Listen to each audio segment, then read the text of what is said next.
Nurses are trained in nursing school to draw blood and start IVs, and with time and experience, you get pretty good at it. After looking at someone's veins, you can tell which ones are going to be good and juicy and which ones are going to be stingy and probably not work so well.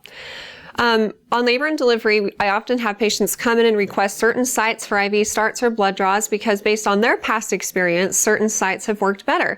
And it's totally fine to request certain sites. And then after looking at that site, they'll decide if that's one that's likely to show up for the day or if they should try a different site based on their knowledge, judgment, and experience. I don't think there's anything wrong with trying the patient's request first as long as it looks reasonable. And if it doesn't work, then at least you feel validated and listened to. And it's okay to be candid with your nurse, to speak up and tell them exactly why you want them to try that spot. It's even okay to go as far as saying, in the past, I've been poked 5 times, and then on the 6th poke, they have to go back and try the original site I suggested. And under those circumstances, I'm assuming and hoping that your nurse would listen to you. But it's also good to remember that the nurse has a lot of experience and training, and there's other things that she's taking into account as well when she's trying to decide which site would be best.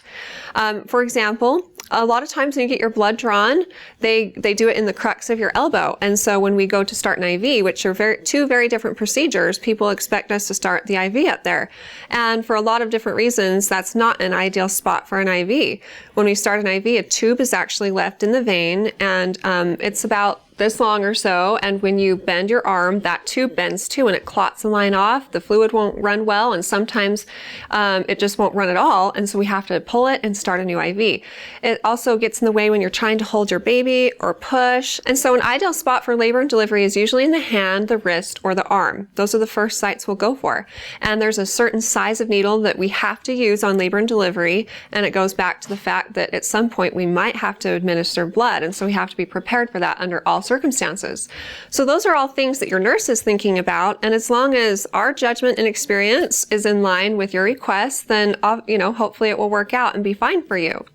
Again, take time to speak up, communicate with your nurse and tell her what your requests are, and also listen to why she thinks that may or may not be a good site, and hopefully you'll only have to be poked once next time. Good luck with everything, and if you have more questions for me in the future, feel free to ask them on our Facebook page at facebook.com/Intermountain Moms, and recommend us to your friends and family too.